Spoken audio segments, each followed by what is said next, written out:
ভারত সফরে তিনি মোদিজির সাথে যখন আলাপ করে তখন তিনিও বলেছেন যে আমি চায়না যাচ্ছি, সেটি মোদিজির সাথে আলোচনা হয়েছে। ভারত সফরে গিয়ে ভারতের প্রধানমন্ত্রী নরেন্দ্র মোদীর কাছে চীন সফরের কথা বলেছেন এবং ভারতের বাংলাদেশের প্রধানমন্ত্রী। আমরা বলি আইন সবার জন্য সমান, আবার বলি সরকার দুর্নীতির ব্যাপারে জিরো টলারেন্স। আচ্ছা, আইন কি সবার জন্য সমান? আবার এই যে দুর্নীতির ব্যাপারে বলা হয় যে জিরো টলারেন্স, এটাও কি সত্যি? না, কোনো কোনো ক্ষেত্রে হয়তো সত্যি না। যেমন সত্যি না ডেপুটি স্পিকারের পুত্র আসিফের ক্ষেত্রে। একটি খবর যেটি গণমাধ্যমেই প্রকাশ হয়েছে, দেখুন তার সঙ্গে মিলিয়ে যেই কথাটি আমি শুরুতে বললাম তার সঙ্গে মেলে কিনা। প্রায় 200 কোটির রাজস্ব ফাঁকি। চিন্তা করেন, 200 কোটি, 1-2 কোটি টাকা না। অ্যারেস্ট ওয়ারেন্ট থানায় পড়েছিল 25 মাস। 25 মাস দশে অভিযোগ থাকুক আর না থাকুক, পাকড়াও করার পরে তারপরে মামলা হয়। তাদের ক্ষেত্রে আইনের প্রয়োগ যেভাবে হয়, আসিফের ক্ষেত্রে সেভাবে হলো না কেন? এই যে 200 কোটি টাকা রাজস্ব ফাঁকি, কার টাকা? মানুষের টাকা। কার টাকা? রাষ্ট্রের টাকা। তাহলে আসিফ কিভাবে মুক্ত থাকলো? আর ডেপুটি স্পিকার, তিনি সংসদ চালান, নীতি নির্ধারকদের তিনি অভিভাবক, তিনি কোনো রুল দিলেন না কেন? পুত্র বলে। তাহলে নিজের পুত্র সন্তানরা নিরাপদ থাকবে, তারা দেশ ছেড়ে পালাবে, আর বাকিরা জেলে ঢুকবে, সেটাও কি ঠিক হলো? যেমন ধরেন বেনজির চলে গেল, মতিউর আটকা পড়ল, আইনের প্রয়োগ কি সমান হলো? হলো না।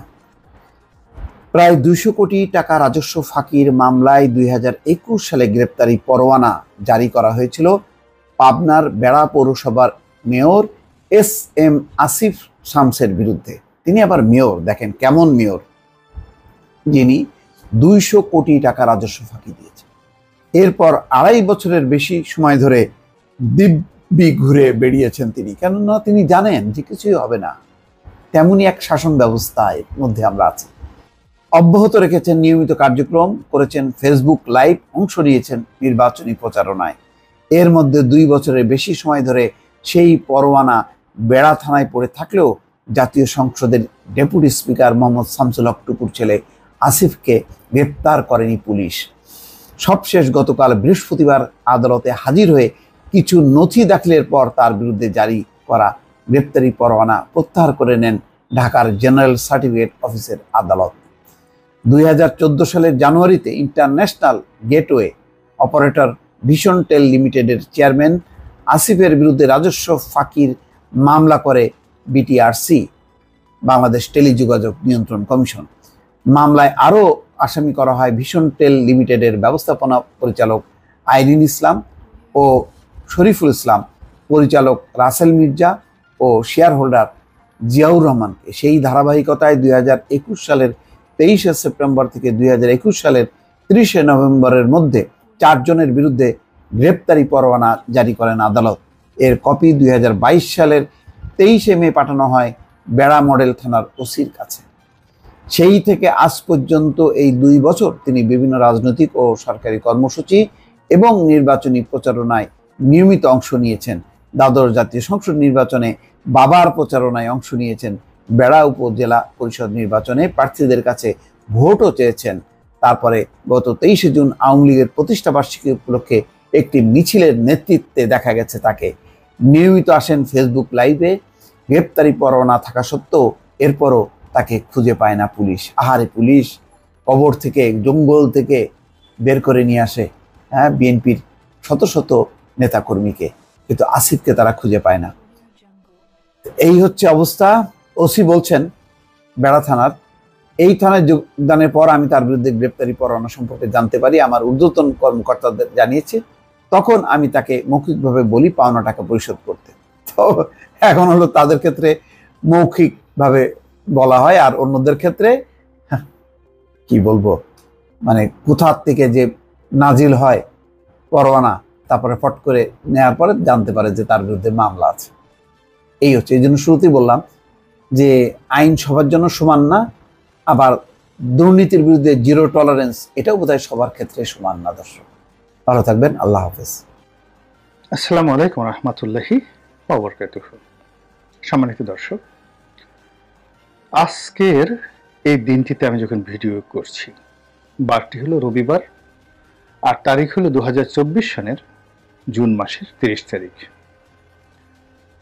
এই দিন অর্থনীতির যে আমাদের ভাষা, সেই ভাষায় জুন ক্লোজিং আজকের এই দিনটিতে।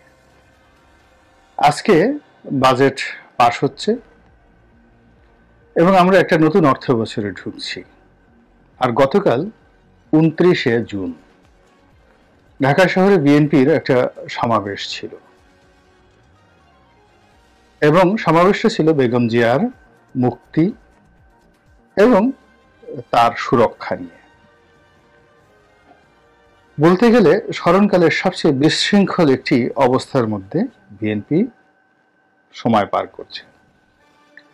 তো এরকম একটি সময়ের মধ্যে একেবারে অল অন এ সার্টেন, কোন রকম পূর্ব প্রস্তুতি ছাড়া যে অবিস্মরণীয় একটি জনসভা বিএনপি দেশবাসীকে উপহার দিল, এটি যারা সেখানে না গিয়েছেন তারা বুঝতে পারবেন না। স্বতঃস্ফূর্ত, প্রাণবন্ত এবং যাকে বলা হয় হৃদয়ের সমস্ত অর্ঘ ঢেকে দিয়ে বিএনপির নেতাকর্মীরা সেখানে হাজির হয়েছেন। এখানে অর্ঘ ঢেকে দিয়ে বলতে আমি যেটা বোঝাচ্ছি সেটি হলো তাদের অনেক বেদনা, অনেক ভয়, অনেক আতঙ্ক, অনেক কষ্ট, এই সবগুলো চাপা দিয়ে তারা তাদের নেত্রীর মুক্তির জন্য যেভাবে রাজপথে এই সময়টিতে জড়ো হলেন, এতে প্রমাণিত হয় যে বিএনপি দলটি কত শক্তিশালী, কতটা জনপ্রিয় এবং নেতাকর্মীরা কতটা উজ্জীবিত হতে পারে, কতটা সাহসী হতে পারে, বেপরোয়া হতে পারে। এটা গতকালকের এই অনুষ্ঠানটির মাধ্যমে আবার প্রমাণিত হলো। দ্বিতীয়ত, এটার কাউন্টার সরকার একটি প্ল্যান করার চেষ্টা করেছে। মানে সরকার বলতে সরকারি দল, এখন তো আওয়ামী লীগ আর আওয়ামী লীগ সরকারের মধ্যে কোনো পার্থক্য নেই। তো তারা বঙ্গবন্ধু এভিনিউতে অনুষ্ঠান করেছে এবং সেখানে সীমাহীন বিশৃঙ্খলতা। মঞ্চে দাঁড়িয়ে নেতারা গালাগাল দিচ্ছেন কর্মীদেরকে, কাউকে ব্যানার নামাতে বলছেন, কাউকে বসতে বলছেন, কে কার কথা শুনে। কেউ আকুতি জানাচ্ছেন যে আপনারা যদি এরকম ধরনের কর্মকাণ্ড করেন তাহলে আমাদের তো লজ্জায় আর আমরা মুখ দেখাতে পারছি না। তো সেইভাবে আওয়ামী লীগের অনুষ্ঠান শেষ হলো এবং সেই অনুষ্ঠানটি কাকতালীয়ভাবে, মানে সেখানে বলতে গেলে যে বিশৃঙ্খলতা, যে উপস্থিতি এবং সেখানে যা কিছু ঘটেছে তার সঙ্গে যদি বিএনপির সমাবেশের তুলনা করেন, ইট ওয়াজ এ প্যারেড গ্রাউন্ড। মানে জনগণ ওয়াজের মাহফিলে যেভাবে বসে থাকে কিংবা সেনাবাহিনীর যে প্যারেড হয় সেখানে সবাই যেভাবে কমান্ডে থাকে, একইভাবে বিএনপির সমাবেশটা ছিল এরকম একটা প্যারেড গ্রাউন্ডে। নেতাকর্মীরা সুশৃঙ্খল, স্বেচ্ছায় সুশৃঙ্খল, কাউকে বলতে হয় নাই থামেন থামেন, বসেন বসেন। তো এই যে বিএনপির অন্তর্নিহিত একটা শক্তি, জনপ্রিয়তা, এটি আর কেউ না বুঝলেও আওয়ামী লীগ খুব ভালো করে বুঝে। আর বুঝে কারা? আর বুঝে ভারত খুব ভালো করে বুঝে। এবং তাদের সেই উপলব্ধির কারণে এই দলটিকে নিয়ে আওয়ামী লীগের এবং ভারতের যে মাথা ব্যথা, এটি ক্রমশ বাড়ছে। আওয়ামী লীগের ক্ষমতা যত দীর্ঘায়িত হচ্ছে, আওয়ামী লীগের সভানেত্রী যত বয়স বাড়ছে, নেতা কর্মীরা ক্ষমতার স্বাদ পেতে পেতে পেতে পেতে যখন এখন আত্মকলহ এবং নিজেদের মধ্যে মারপিট এবং চুরি করা সহায় সম্পত্তির ভাগাভাগি করা ছাড়া এই মুহূর্তে তাদের মধ্যে আসলে তেমন কোনো গুরুত্বপূর্ণ কর্মকাণ্ড নেই। এখন তারা যদি নিজেদের অস্তিত্ব বজায় রাখতে হয় তাহলে বিএনপির প্রতি আক্রমণ করতে হবে। এখন সে আক্রমণ কিভাবে করবে? মামলা করতে হবে, মোকদ্দমা করতে হবে। এই জিনিসগুলো এখন আর খাচ্ছে না এবং এই জিনিসগুলো বিএনপির জন্য গা সওয়া হয়ে গেছে আর আওয়ামী লীগ ক্লান্ত হয়ে গেছে। তাহলে কি করতে হবে? অন্য সব যারা একক ক্ষমতার অধিকারী হয় পৃথিবীতে তারা সবসময় প্রতিদ্বন্দ্বী রাখতে চায় না, দেখতে চায় না, একেবারে বিরুদ্ধবাদী কোনো কথাই শুনতে চায় না। It's a one sort of feudalism, fascism, dictatorship. এই যে শব্দগুলো, সেই শব্দগুলোর যে বিচার রয়েছে, বিশ্লেষণ রয়েছে, সেখানে পৃথিবীর তাবৎ এই ধরনের মানুষ যারা শাসন ব্যবস্থায় নেতৃত্ব দেন, তারা বিরুদ্ধ মতকে প্রথমে দলিত করেন, বিরুদ্ধ পথকে কেটে কুটে একদম তছনছ করে দেন, গর্ত বানিয়ে দেন যেন হাঁটাচলা করতে না পারে। একেবারে রীতিমতো যেভাবে বোমা মেরে, গ্রেনেড হামলা চালিয়ে, বিরুদ্ধের কিংবা দেখা গেল একেবারে মাইন বিস্ফোরণ ঘটিয়ে যে দল দিয়ে বিরোধী দল আসবে, যে রাস্তা দিয়ে বিরোধী দল আসবে, যে সুড়ঙ্গ দিয়ে বিরোধী দল আসবে, সবকিছু তছনছ করে দেওয়া হয়। তো সেই দিক থেকে এখন বিএনপির নামটা আছে, আর মানুষের হৃদয়ে বিএনপির জন্য যে ভালোবাসা এবং সমর্থন সেটা আছে। কিন্তু সাংগঠনিকভাবে আওয়ামী লীগকে, আওয়ামী পুলিশকে যে তারা মোকাবেলা করবে, এই কথা বিএনপি এখন কল্পনাও করে না। তারা একটা সুযোগের জন্য বসে আছে, সময়ের জন্য বসে আছে, এবং অনিবার্য সময় সবকিছু যে মীমাংসা করে এটা বিএনপি খুব ভালো করে জানে। এর কারণ হলো পৃথিবীর কোনো সমস্যাই চিরস্থায়ী নয়, কোনো কিছুই চিরস্থায়ী নয়। ক্ষমতা বলেন, প্রভাব বলেন, একটা সময় যখন মানুষ এটাকে খুব অনিবার্য হিসাবে নিজের মনে করে, প্রকৃতি তখন এগিয়ে এসে ওটাকে একটা মিনিমাইজ করে দেয়। তা আওয়ামী লীগের ক্ষমতার যে দম্ভ, ক্ষমতার যে ব্যাপ্তি, এটি এমন একটা পর্যায়ে চলে গিয়েছে যে এখন বিএনপির আসলে সুসময়ের জন্য অপেক্ষা করা ছাড়া এই মুহূর্তে কিছু করার নেই, সেটাই করছে। কিন্তু যারা বিএনপিকে প্রতিদ্বন্দ্বী মনে করে, শক্তিশালী মনে করে, তারা তো কোনো অবস্থাতে এই জিনিসগুলো সহ্য করবে না। তাদের গা চুলকাচ্ছে, হাত পা নিষ্পিস নিষ্পিস করছে। তারা যে কোনো মূল্যে বিএনপিকে একটা আবার নতুন করে শিক্ষা দিতে চাচ্ছে, এবং সেই শিক্ষা কি? বিএনপিকে জাতীয় পার্টির মতো বানাতে হবে, জাসদের মতো বানাতে হবে, ওয়ার্কার্স পার্টির মতো বানাতে হবে, কিংবা বিএনপিকে মুসলিম লীগের মতো জাদুঘরে পাঠাতে হবে। তাহলে কি করতে হবে? এই দলের মধ্যে অভ্যন্তরীণ যে দ্বন্দ্ব সংঘাত, এটিকে চাঙ্গা করতে হবে, একজন আরেকজনের বিরুদ্ধে লাগিয়ে দিতে হবে, বিএনপি অফিসে মারামারি হবে, কাটাকাটি হবে, এবং বিএনপির যে সুপ্রিম নেতৃত্ব লন্ডনে বসে এই জিনিসগুলো তিনি নিয়ন্ত্রণ করতে পারবেন না, এটা দেশবাসী দেখবে। লোকজন সুপ্রিম যারা নেতৃত্ব আছেন তাদেরকে বকাঝকা করবে। বেগম খালেদা জিয়া যিনি অসুস্থ অবস্থায় আছেন, তিনি এ দৃশ্য দেখে আরো কষ্ট পাবেন। যে দলের জন্য তিনি সারাটি জীবন ব্যয় করেছেন, সেই দলের দুরবস্থা দেখে তিনি কান্নাকাটি করবেন, হাপিত্তেশ করবেন, এবং তার যে অন্তিম সময় যদি তিনি মারা যাওয়ার জন্য আল্লাহ রাব্বুল আলামিনের ডাকে সাড়া দেওয়ার জন্য লিস্টেড হয়ে থাকেন, তাহলে এই অন্তিম সময় বিএনপির এই যে অভ্যন্তরীণ দ্বন্দ্ব এবং সংঘাত, এইগুলো দেখে এই দুনিয়ার প্রতি তার যে বিরাগ, এটি বেড়ে যাবে এবং তিনি মৃত্যুকে স্বাগত জানাবেন। আর এ দৃশ্য দেখে বা শুনে তার যারা প্রতিপক্ষ, তারা এক ধরনের আনন্দ অনুভব করবেন, যেটাকে ভৌতিক আনন্দ বলা হয়, যেটাকে পৈশাসিক আনন্দ বলা হয়, এবং এটাই দুনিয়ার নিয়ম। এবং তারই ধারাবাহিকতায় অনেকগুলো গুজব ছড়িয়ে পড়েছে। সেই গুজব কি? বিএনপির মধ্যে গৃহদাহ চলছে, গ্রুপিং চলছে। কি নিয়ে? মহাসচিব কি হবেন সেটি নিয়ে। কি নিয়ে গন্ডগোল হচ্ছে? কমিটি ভেঙে দেওয়া হলো, কারা কমিটিতে আসছে, কারা যাচ্ছে, এসব নিয়ে গন্ডগোল হচ্ছে। জেলা পর্যায়ে গন্ডগোল হচ্ছে। এই জিনিসগুলো প্রচার করা হচ্ছে, কিন্তু বাস্তবে এই জিনিসগুলো যে বিএনপির মধ্যে নেই, এটি এই যে সমাবেশটা হয়ে গেল গতকাল শনিবার 29শে জুন, সেই সমাবেশের মাধ্যমে আবার নতুন করে প্রমাণিত হলো যে আসলে যে গৃহদায়ের প্রচার করা হচ্ছে এবং যে তৎপরতা চালাচ্ছে দেশি বিদেশি গোয়েন্দা সংস্থাগুলো, সেগুলোর যে কোনো বাস্তব ভিত্তি নেই। এবং অতীতে এই বিএনপিকে নিয়ে এরশাদ জমানা থেকে শুরু করে আজ অবধি বহুবার চক্রান্ত হয়েছে। তো সেই চক্রান্তের কবলে পড়ে এই দলটির মানে কখনোই মুসলিম লীগের মতো হয়নি। যদি হতো তাহলে 1982 সনে এই দলটি শেষ হয়ে যাওয়ার কথা, এরশাদ ক্ষমতা আসার পর 83 সনে এর নাম মুছে যাওয়ার কথা, কিন্তু সেটা হয়নি। এটি ফিনিক্স পাখির মতো আবার জেগে উঠেছে।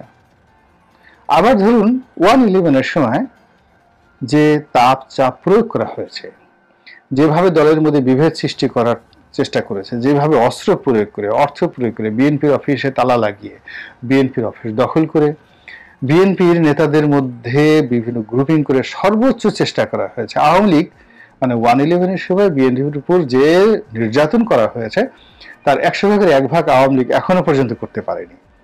কিন্তু কি হলো? বিএনপিকে কিছুই করতে পারেনি। আবার 2009 সন থেকে এখন পর্যন্ত কি না করা হয়েছে বলেন।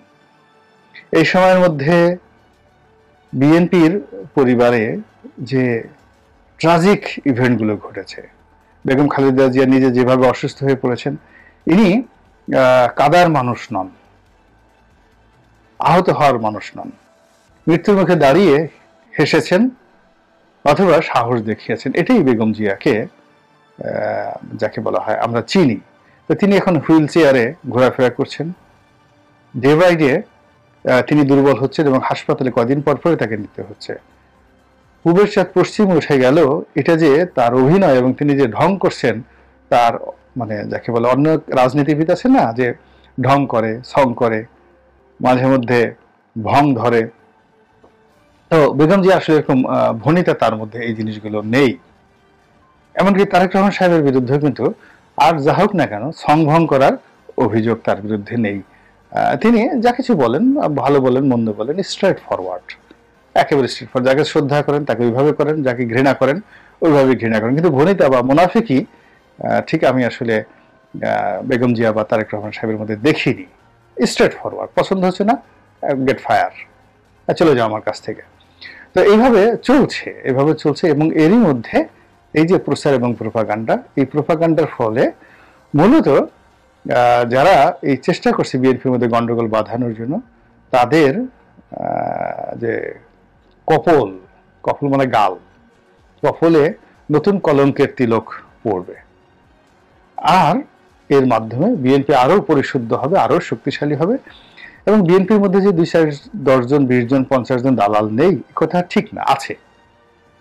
এর মধ্যে কি মুনাফিক নেই, মির্জাফর নেই? অবশ্যই আছে। এরা কি সরকারের কাছ থেকে টাকা পয়সা পায় না? অবশ্যই পায়। এবং এটি কি দলের হাইকমান্ড জানে না? অবশ্যই জানে। তারপরে কি করছে? সরকারের টাকা দিয়ে ধরুন সে বিএনপির ভিতরে খেলাধুলা করার চেষ্টা করছে, আবার বিএনপি তাকে দিয়েই সরকারকে গালাগালি করাচ্ছে এবং জানা সত্ত্বেও তার শেষ রক্তবিন্দু দলের জন্য কিন্তু ব্যবহার করছে। এবং this is the success of BNP. বিএনপির মধ্যে যারা এরকম বেঈমান মুনাফিক আছে তাদেরকে বিএনপি ব্যবহার করছে দলের পক্ষে জানা সত্ত্বেও। আর তারা সরকারের টাকা খেয়ে আবার বিএনপির চেয়ারে বসে সরকারের বিরুদ্ধে গালাগাল দিচ্ছে এবং বলছে একটু গালাগালি না দিলে তো আমি আপনাদেরকে সার্ভিস দিতে পারবো না। সরকার বলছে ইটস-ওকে। তো টাকা খাচ্ছে সরকারের, গালাগালি দিচ্ছে সরকারকে, আর সার্ভিস দিচ্ছে বিএনপিকে। তো বুঝতে পারছেন যে জিনিসগুলো কিভাবে চলছে। এটি ঠিক পলাশির যুদ্ধের মতো নয়, যেখানে মির্জাফর, তারপরে মীর মদন, ঘসেটি বেগম, এরা কিন্তু 100% ইংরেজদের পক্ষে কাজ করেছে। তারা প্রকাশ্যে নবাবের বিরোধিতা করেছে, তারা নবাবের সঙ্গে মুনাফিকি করতে পারেনি। কিন্তু এখন বিএনপির মধ্যে যারা আছে তারা মুনাফিকি করছে, সরকারের সাথে মুনাফিকি করছে, বিএনপির সাথে মুনাফিকি করছে, কিন্তু আলটিমেটলি সরকারের এখানে ব্যাড ইনভেস্টমেন্ট হয়েছে। আর বিএনপি সরকারি ইনভেস্টমেন্টে দিয়ে এদেরকে মঞ্চে দাঁড়িয়ে সরকারের বিরুদ্ধে এদেরকে দাঁড়াই কাজ করাচ্ছে। ফলে সমীকরণটা কোথায় গেল? সমীকরণটা হলো শেষ পর্যন্ত বিএনপি তার কাঙ্ক্ষিত মাকামে পৌঁছে যাবে। আর যারা বিএনপিকে নিয়ে চক্রান্ত করছে তারা এইভাবে মুনাফিকদের দ্বারা অতিরিক্ত মুনাফা অর্জনের যে লোভ এবং লালসা, সেই লালসার দ্বারা তারা ক্ষতিগ্রস্ত হবে। আল্লাহ আমাদের সবাইকে হেদায়েত দান করুন। আসসালামু আলাইকুম ওয়া রাহমাতুল্লাহি ওয়া বারাকাতুহু।